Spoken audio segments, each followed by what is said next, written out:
if p is 4, so p is a variable, and we're being told that its numerical value is 4. Q is a variable, and we're being told that its numerical value is 3.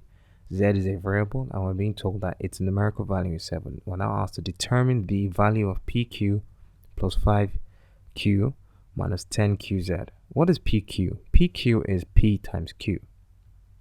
PQ is P times Q. And what is that? That is 4 times 3, which is 12. What's 5Q? 5Q is 5 times Q, which is 5 times 3. Q is 3, so that's 15. What is 10QZ? 10 times Q times Z. That's 10 times, what's Q? 3 times Z, which is 7. And that gives 10 times 3, 30. 30 times 7 is 210.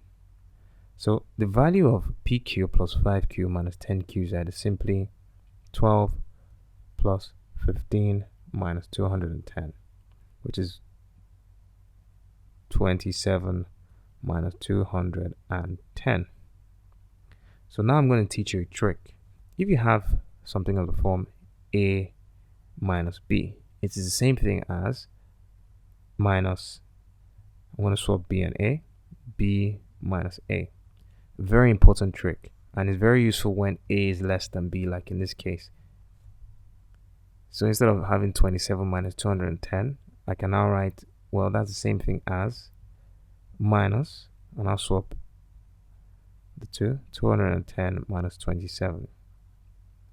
And that gives minus 210 minus 27 is 183. So check that by carrying it out.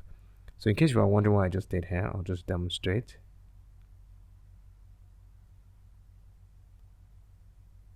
So say we have 4 minus 3. You can easily say 4 minus 3 is 1. That's easy to do.